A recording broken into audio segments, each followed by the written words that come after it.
हाय, hello, नमस्कार. स्वागत आहे तुमचं माझ्या यूट्यूब चॅनलवर. आज मी बनवून दाखवणार आहे तुम्हाला नॉर्मल विरजनापासून दही कसं तयार करायचं आहे. आणि त्यासाठी मी वेगळी एक ट्रिक वापरलेली आहे, तर तीही तुम्ही नक्की बघा. तर हे बघा, हे अतिशय घट्ट असं हे दही झालेलं आहे. हे बघा किती छान झालेलं आहे. तर आपण त्याला सुरुवातच करूया. तर हे बघा, एक भांडं घेतलेलं आहे दूध तापवण्याचं, आणि त्यामध्ये तुम्हाला किती दही पाहिजे आहे त्यानुसार दूध तुम्ही ॲड करू शकता. हे साधारणतः मी पाऊण लिटर दूध घेतलेलं आहे. आणि हे बघा, आता गॅसवर ठेवायचं आहे आणि छान प्रकारे असं हे गरम करून घ्यायचं आहे किंवा तापवून घ्यायचं आहे. आणि पूर्ण आपलं तापवून झालेलं असलं त्याच्यानंतर 10 मिनटं तरी मी हे उकळवण्यासाठी ठेवणार आहे. चांगलं उकळलं दूध की छान हे घट्ट असं दही तयार होतं. आपण याच्यामध्ये दूध पावडर घट्ट होण्यासाठी दूध पावडर किंवा तुरटी असं काहीही वापरलेलं नाही. सिंपल दुधापासून हे दही तयार केलेलं आहे. हे बघा, छान 10 मिनटं उकळत असताना आपण छान पळीने सतत हलवत राहायचं आहे. हे बघा, आता काय करायचं, दूध एका बाजूला तापतं आहे तर आपण काय करायचं, एक चमचा घ्यायचा आहे विरजनाचा, आणि ते कोणत्याही आपण भांड्यात दही लावणार आहोत त्या भांड्याला सगळ्या बाजूने असं या पद्धतीने सगळीकडे लावून घ्यायचं आहे. ही अशी ट्रिक वापरलीत ना तुम्ही तर नक्कीच दही छानच लागणार.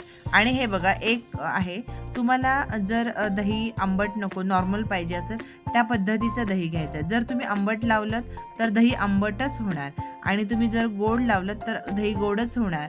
आणि नॉर्मल थोडंसं आंबट थोडंसं गोड असं लावलं दह्यावर डिपेंड करतं. दह्यावर डिपेंड करतं की आपलं दही कसं आहे, त्या पद्धतीचं हे दही लागतं. तर हे बघा, आपण हे दूध गरम झालेलं आहे, छान आपलं बोट सोसेल इतकं दूध गरम असावं. आता ह्या दुधामध्ये सुद्धा 1 चमचा दही टाकायचं आहे आणि छानपैकी म्हणजे विरजण टाकायचं आहे आणि छानपैकी हलवून घ्यायचं आहे. असं 2 मिनटं तरी छान हलवून घ्यायचं आहे.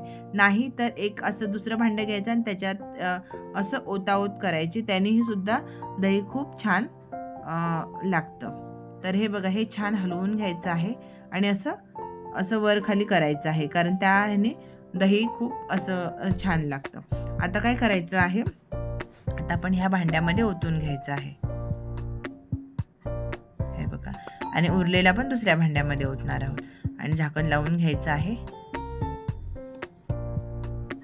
आणि पुढे मी एक ट्रिक मी जसं लावते त्या पद्धतीची मी ट्रिक तुम्हाला दाखवणार आहे. आणि हे बघा, उरलेला पण ह्या भांड्यामध्ये ओतून घेऊया दूध. आता ह्याला पण झाकण लावायचं आहे. हे बघा, तुम्ही ना कुकरमध्ये दही लावून बघा. कुकरमध्ये हे असं भांडं ठेवायचं आहे आणि एक 6 ते 7 तासासाठी कुकर झाकून ठेवायचं आहे. आणि तुम्ही नंतर बघा दही कसं लागतं.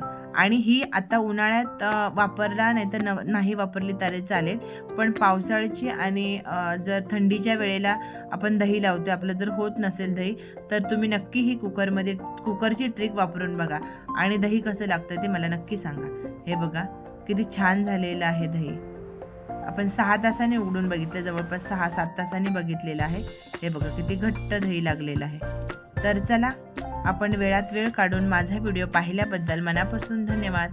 आणि चला मग उद्या आपण एखाद्या नवीन व्हिडिओसोबत, नवीन रेसिपीसोबत भेटू. तर बाय.